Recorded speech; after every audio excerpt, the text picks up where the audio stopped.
दोस्तों, मध्यकालीन भारतीय इतिहास में अभी तक हमने देखा किस तरीके से भारत में मुस्लिम आक्रमण की शुरुआत हुई, किस तरीके से अरब आए थे, किस तरीके से तुर्कियों ने आक्रमण किया था।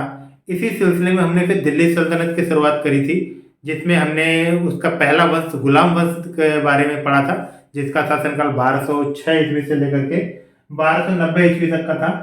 अब इसके बाद जो अगला वंश आया था गुलाम वंश के बाद, खिलजी वंश है, जिसके शासनकाल था 1290 ईस्वी से लेकर के 1320 ईस्वी तक। तो आज हम इसके बारे में देखेंगे। सबसे पहले देखेंगे कि खिलजी वंश की शुरुआत होती कैसे है, खिलजी वंश का संस्थापक कौन है, ये देखेंगे। फिर उसके बाद खिलजी वंश के कितने शासक थे, इन्हें देखेंगे। तो आइए देखते हैं।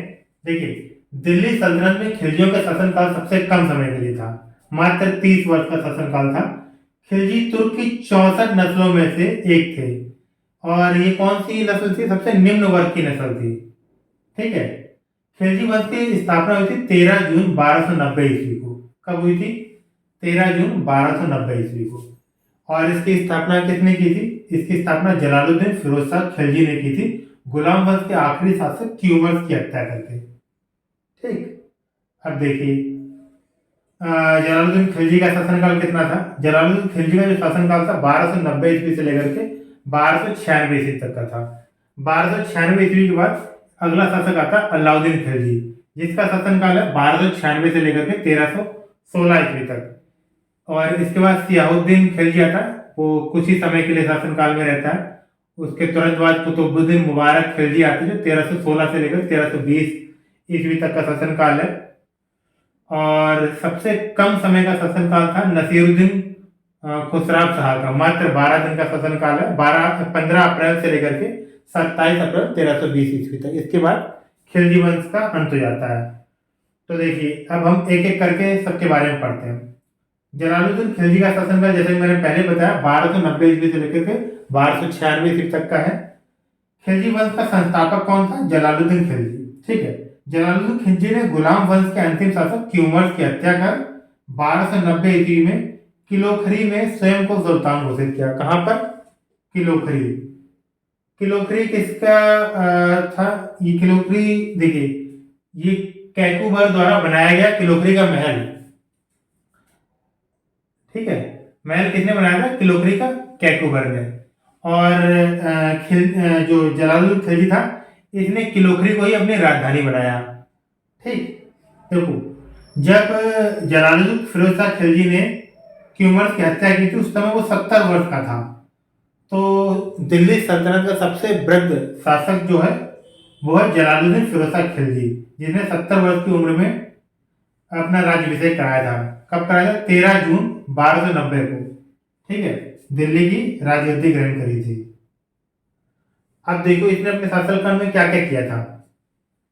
जलालुद्दीन खिलजी के समय की प्रमुख घटनाएं देखते हैं। पहले, जब इसने अपना राज्याभिषेक कराया था, तो मलिक छज्जू भी एक गुलाम था, क्योंकि जो पहले के गुलाम थे वो अपना नाम पे सुल्तान नहीं रखते थे, या तो मलिक या फिर सिपाह सलार के नाम से वो शासन किया करते थे। तो उसी में एक गुलाम था मलिक छज्जू, जिसने विद्रोह किया 1290 ईस्वी में। कहाँ पे क्या था? कड़ा का। और ये कौन था? कड़ा का सूबेदार था। ठीक है। कड़ा का सूबेदार कौन था? मलिक छज्जू। इसने विद्रोह किया था, मगर जलालुद्दीन खिलजी ने इसका विद्रोह दबा दिया था। फिर इसके बाद जलालुद्दीन खिलजी ने क्या किया? रणथंभौर अभियान चलाया। रणथंभौर अभियान भी इसने अपना वापस ले लिया था, क्योंकि उसमें क्या हुआ था कि जो किले की सुदृढ़ता को देखकर अभियान वापस ले लिया था। किला जो था, उसकी सुरक्षा जो थी, उसे ये भेद नहीं पाया, तो ये वापस इसने वो अभियान भी वापस ले लिया। इसके बाद इसने क्या किया? मंगोल आक्रमण। अब मंगोलों में किस पर आक्रमण हुआ था?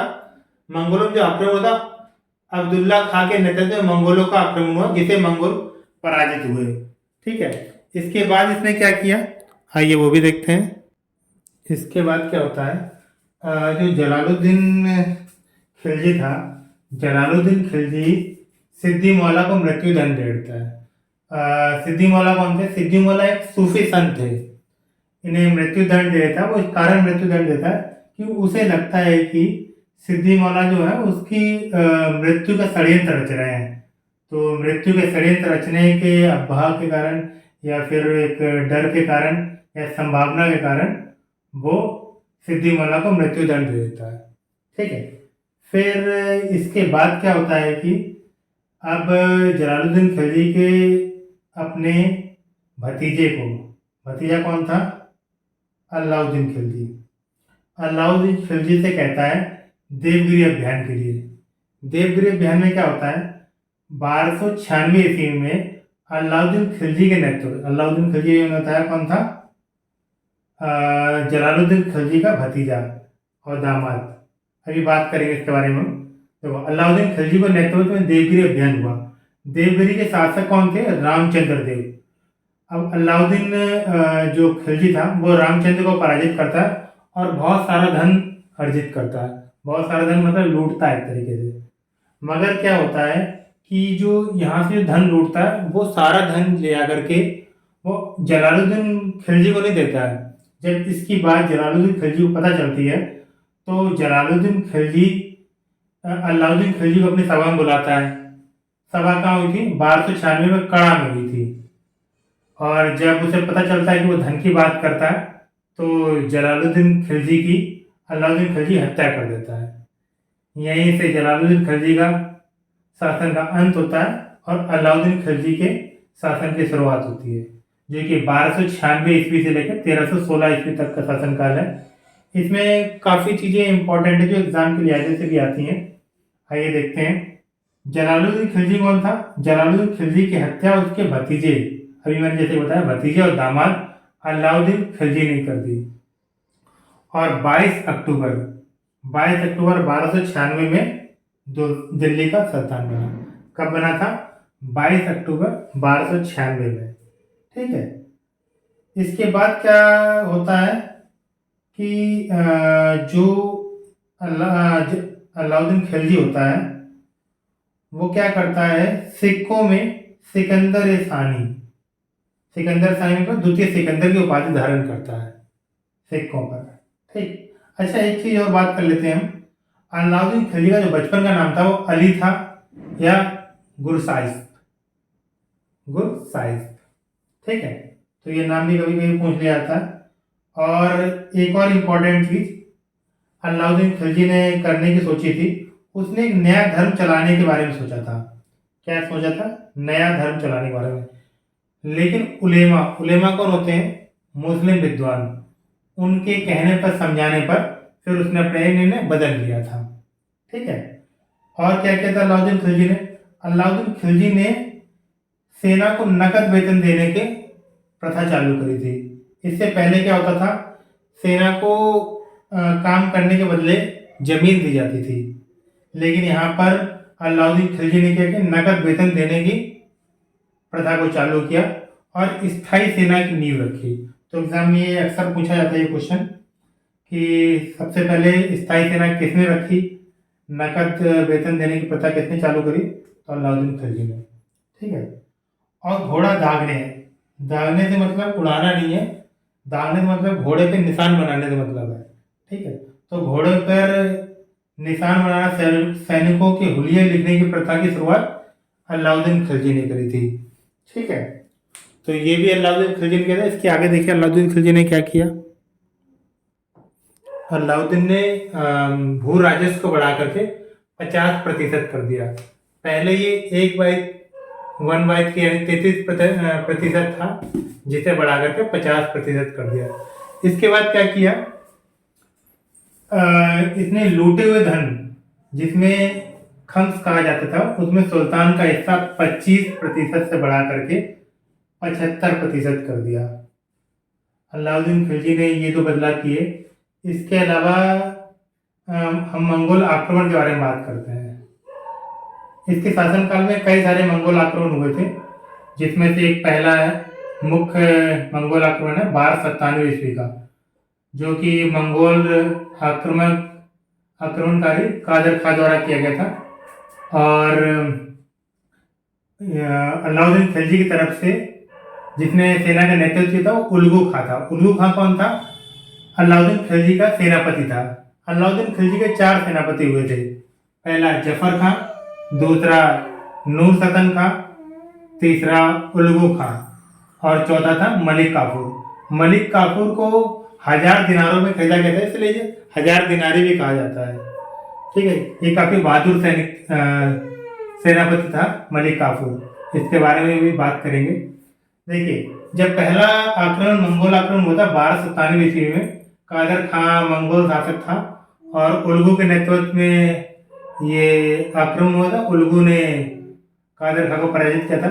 इसके बाद 1299 ईस्वी में अगला मंगोल आक्रमण होता है, जो कि सल्दी द्वारा किया जाता है, लेकिन सल्दी को जफर खां के नेतृत्व में हार मिलती है। ठीक है, इसके बाद ही 1299 दोबारा मंगोल आते हैं। मंगोल का फिर नया शासक आता है कुतलुक ख्वाजा। कुतलुक ख्वाजा फिर से जफर खां के विरुद्ध लड़ता है, लेकिन फिर जफर खां की जीत होती है। इसी बीच में ही अलाउद्दीन खिलजी के शासन काल जो होता है, उसके राज्य के अंदर ही विद्रोह हो जाता है 1301 ईस्वी में। 1301 ईस्वी में 3 विद्रोह होते हैं, जिससे अलाउद्दीन खिलजी काफी आहत होता है। कौन कौन वो करता है, देखिए, अकद खां पहला विद्रोह करता है, दूसरा उमर खां एवं मंगू विद्रोह करता है, तीसरा हाजी मौला विद्रोह करता है। जब इस तरह के विद्रोह होने लगते हैं तो अलाउद्दीन खिलजी अपनी नीतियों में बदलाव करता है। फिर वो एक अध्यादेश जारी करता है। अध्यादेश में क्या करता है कि वो अपनी गुप्तचर व्यवस्था शुरू करता है, गुप्तचर यानी कि जासूसी व्यवस्था। और इसके बाद वो अमीरों के जो पारस्परिक मेल होते थे, जैसे शादी विवाह के संबंध होते थे, उन पर भी रोक लगा देता है। इसी तरह जो शराब और भांग जैसे मादक पदार्थ थे, इन पर भी रोक लगाता है। और अनुदान के तौर पर जो भूमियां दी गई थी, उन्हें भी वो अपने राजस्व अधिकारी को आदेश देता है कि कर के तौर पर वापस ले ली जाए। तो अमीरों के पास से भूमियां भी कम हो जाती हैं।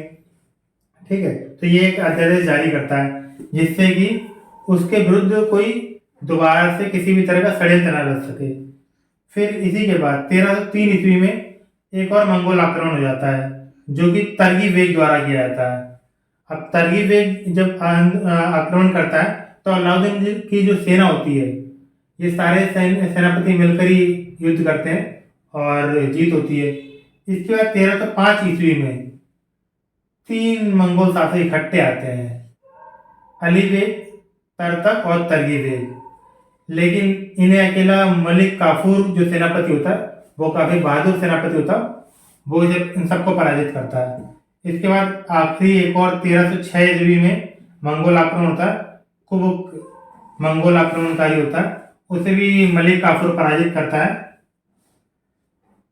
इसके बाद हम देखते हैं कि इसके अभियानों को 2 भागों में बांटा जाता है, उत्तर भारत का अभियान, दक्षिण भारत का अभियान। ये 2 भागों में क्यों बांटा जाता है, आइए से देखते हैं। इसमें क्या होता है, इसने कई राज्यों को, उत्तर भारत के कई राज्यों को जीत लिया था, और जो जितने भी जीते हुए राज्य थे सभी को अपने साम्राज्य में मिला लिया था। लेकिन दक्षिण भारत में ऐसा नहीं किया था। दक्षिण भारत में क्या किया, उसने जो भी राज्य जीते उन्हें अपने मिलाया नहीं, उन्हें उनसे अधीनता स्वीकार करवाई और वहां पर से राजस्व वसूलना यानी कर वसूलना शुरू किया। ठीक है, तो ये इस कर ये 2 भागों में बांटा जाता है। देखिए, एक बार डिटेल में देखते हैं उत्तर भारत के कौन कौन से राज्य जीते थे। पहला 1299 में गुजरात जीता था। गुजरात को उसे बहुत आसानी से मिल गया था, क्योंकि जो गुजरात का शासक था कर्ण बघेल, वो बिना युद्ध किए ही देवगिरी का जो शासक था रामचंद्र के यहाँ भाग गया था। रामचंद्र के यहाँ शरण ले ली थी बिना युद्ध करे ही, तो गुजरात उसे बिना युद्ध करे ही जीत लिया था। इसके बाद रणथंभौर, रणथंभौर जिसे ये काफी मतलब अच्छा राज्य था, इसे जीतना मुश्किल था, जहां तक इसके चाचा ने इसे जीत नहीं पाया था। मगर अलाउद्दीन ने क्या किया, अलाउद्दीन ने जो रणथंभौर के राजा थे हमीर देव के मंत्री थे रनमल को अपने साथ मिला लिया था।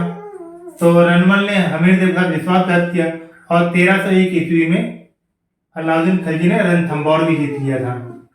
ठीक है, नहीं तो रणथंभौर जीतना आसान नहीं था। इसके बाद जो तीसरी विजय थी वो थी चित्तौड़गढ़ की। अब देखो, 1299 में गुजरात जीता, 1301 में रणथंभौर जीता, उसके बाद 2 सालों बाद चित्तौड़गढ़ में आक्रमण किया। चित्तौड़गढ़ का जो आक्रमण था वो सिर्फ रानी पद्मावती के कारण हुआ था।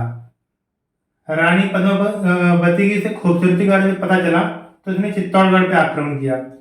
यहाँ पर क्या होता है, तो जो यहाँ के राजा थे रतन सिंह को पराजित करके जब अलाउद्दीन खिलजी रानी पद्मावती को लेने के लिए आता है, लेकिन रानी पद्मावती क्या करती है, रानी पद्मावती और वहाँ की जो महिलाएं थी सब मिलकर के जौहर कर लेती हैं। ठीक है, तो चित्तौड़गढ़ का जीत तो लिया मगर उसे रानी पद्मावती मिलती नहीं है। इसके बाद इसका जो चौथा उत्तर भारत जो राज्य जीता था वो था मालवा। मालवा कब जीता? 1305 ईस्वी में। 1305 ईस्वी में वहाँ के जो राजा थे वो महलक देव थे। महलक देव को जो पराजित करके मालवा जीता, जिसे भी अपनी सल्तनत में मिला लिया था। अब दक्षिण भारत का जो अभियान था इसकी जो सेनापति था वो था मलिक काफूर। मलिक काफूर ने इसका नेतृत्व किया था दक्षिण भारत के अभियानों का। मलिक काफूर काफी बहादुर था। वो एक युद्ध के बाद एक युद्ध खत्म होता तुरंत दूसरा युद्ध लड़ने के लिए हमेशा तैयार रहता था।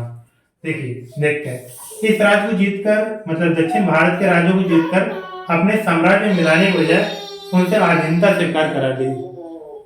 ठीक है, दक्षिण भारत में युद्ध का जो नेतृत्व था मैंने पहले बताया मलिक काफूर कर रहा था, जिसे 1000 दिनारी बोलते हैं क्योंकि अलाउद्दीन खिलजी ने 1000 दिनार देकर खरीदा था, जैसा कि मैंने पहले बताया।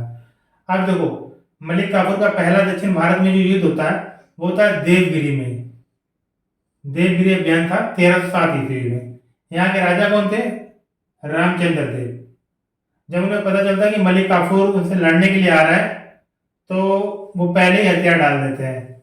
फिर क्या होता है कि रामचंद्र देव को अलाउद्दीन खिलजी दिल्ली बुला लेता है। तो रामचंद्र देव अपने परिवार से दिल्ली चले जाते हैं। वहाँ पर 6 महीने तक रहता है। 6 महीने जब वहाँ रहता है तो उसकी जो पुत्री होती है, पुत्री से अलाउद्दीन का विवाह हो जाता है।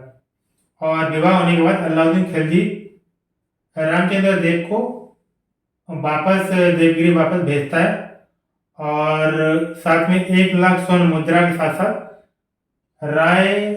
राया की उपाधि भी देता है। और जब ये रामचंद्र देव वापस आते हैं तो यहाँ से राजस्व वसूल करके अलाउद्दीन खिलजी को भेजा करते थे, मतलब आधीनता स्वीकार कर ली थी उन्होंने। फिर क्या होता है, मलिक काफूर दूसरे युद्ध के लिए निकलता है। दूसरा युद्ध वो कहाँ पे करता है? तेलंगाना में। तेलंगाना में कब करता है? 1309-10 में। जब तेलंगाना में पहुंचता है तो वहां के राजा होते हैं प्रताप रुद्रदेव द्वितीय। कौन? प्रताप रुद्रदेव द्वितीय। इनकी जो राजधानी थी वो वरंगल है। ठीक है, वरंगल थी मतलब। अब क्या होता है, तेलंगाना में प्रताप रुद्रदेव द्वितीय और मलिक काफूर का युद्ध होता है।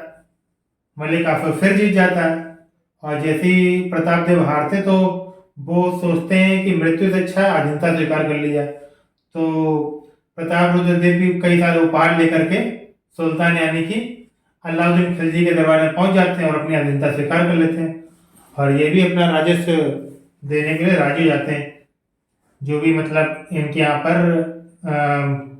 खेती से या किसी भी तरह से जो भी आय होती थी उसमें से अपना कर देने के लिए राजी हो जाते हैं। इसके बाद अगला जो युद्ध होता है, मलिक काफूर जो अगला युद्ध करता है वो होयसल राज्य पर आक्रमण करता है 311 ईस्वी में।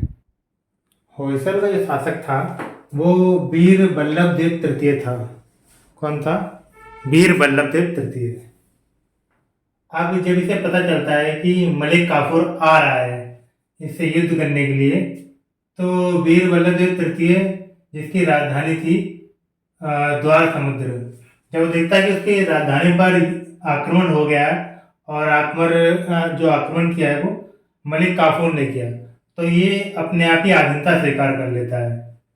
ठीक है, इसके बाद दक्षिण भारत का एक राज्य था पांड्या राज्य, जिसमें 1311 ईस्वी में होयसल से युद्ध करने के बाद तुरंत मलिक काफूर 1311 ईस्वी में पांड्या राज्य पर चढ़ाई कर देता है। लेकिन पांड्या राज्य का जो शासक होता है वीर पांड्या, उसे जब पता चलता है कि उसकी राजधानी मथुरा पर आक्रमण हुआ है तो वो अपना राज्य छोड़ के भाग जाता है। यही एक ऐसा शासक था जिसने अलाउद्दीन खिलजी का आधीनता स्वीकार नहीं करी और ये ना ही मलिक काफूर के हाथ लगता है। तो मलिक काफूर गुस्से में मदुरा पर बहुत ज़्यादा आक्रमण करता है और बहुत ज़्यादा लूटपाट करता है वहाँ पर, मतलब हद से ज़्यादा लूटमार करता है। फिर भी पांड्य आता नहीं है। अंत में ये जो राज्य है अलाउद्दीन खिलजी के कब्जे में चला जाता है। फिर यहाँ पर वो किसी और को अपना प्रतिनिधि अ, नियुक्त करता है और यहाँ से लगान वसूलता है। ठीक है। अलाउद्दीन खिलजी ने इसके अलावा बाजार नीति बनाई है, जो कि एग्जाम के लिहाज से काफ़ी इम्पोर्टेंट है। तो खिलजी की जो बाजार नीति थी उसमें क्या था, देखिए, बाजार नियंत्रण नीति सेना की सुविधा के लिए लागू की गई थी। क्यों लागू की गई थी? सेना की सुविधा के लिए। सेना की सुविधा क्या थी, देखिए, बाजार नियंत्रण नीति 2 सिद्धांतों पर आधारित थी। कितने सिद्धांतों पर? 2 सिद्धांतों पर। क्या क्या थे? उत्पादन लागत के आधार पर वस्तुओं का मूल्य। जैसे कि मान लो किसी चीज का उत्पादन करना है तो उसमें कितनी लागत लग रही है, उसके हिसाब से वस्तुओं के मूल्य का निर्धारण होता था। दूसरा, बाजार में आम जनता को किसी भी चीज की कमी ना हो जाए, कोई जमाखोरी ना कर ले, किसी तरह की कोई दलाली ना कर ले, इन सब चीजों पे काफी ध्यान दिया जाता था। तो 4 प्रकार की बाजार नीति गठित की गई थी। कौन कौन सी? देखिए, पहला बाजार था मंडी। मंडी में क्या होता था? मंडी में अनाज मिलता था। क्या मिलता था? अनाज। अनाज का बाजार था। इसमें सबसे ज्यादा जो जाब्ता मतलब अधिनियम, सबसे ज्यादा अधिनियम मंडी में बनाए गए थे। इसमें पहला अधिनियम क्या था? सभी प्रकार के अनाजों का मूल्य निर्धारित था। कौन सा अनाज का उत्पादन में कितनी लागत लगेगी, ठीक है, उसके हिसाब से उनके मूल्य का निर्धारण किया गया था। और जो मूल्य का निर्धारण किया गया था उसी के हिसाब से ही बेचने वालों को बेचना था, यानी कि जो यहाँ के व्यापारी थे उन्हें उसी हिसाब से खरीदना बेचना था।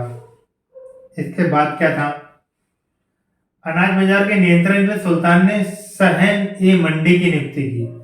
सहन ए मंडी की नियुक्ति क्यों की थी?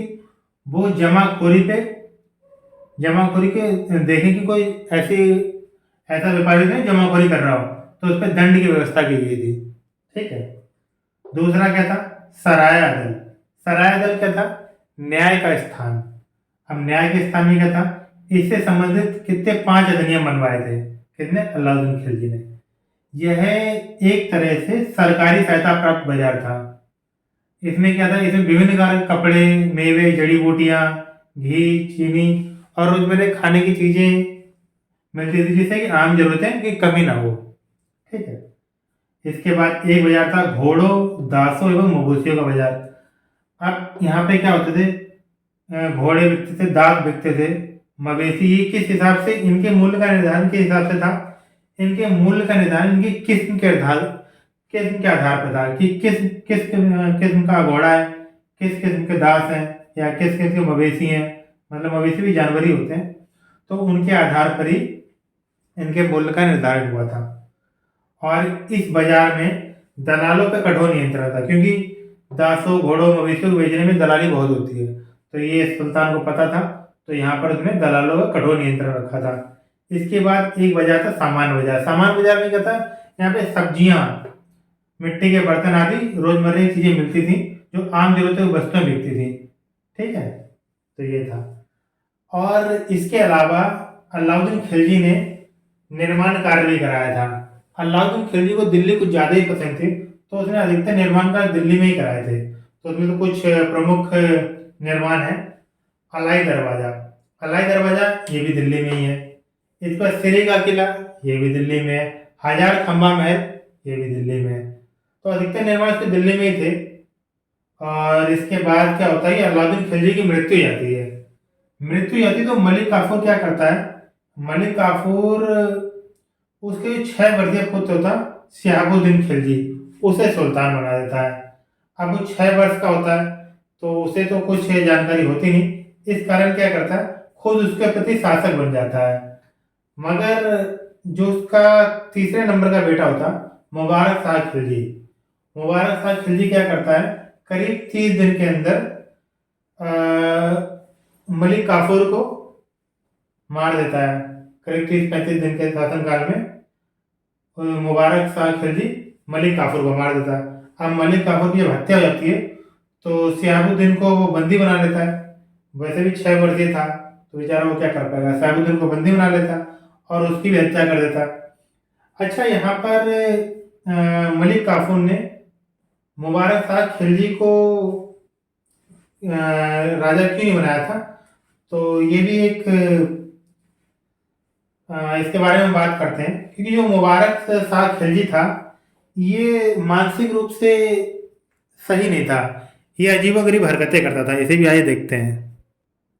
जैसा कि मैंने बताया था कि मुबारक शाह खिलजी जो था वो मानसिक तौर पे मानसिक संतुलन का सही नहीं था। ठीक है, वैसे इसका शासनकाल तो काफ़ी लंबा है, 4 साल का है, 1316 ईस्वी से लेकर 1320 ईस्वी तक।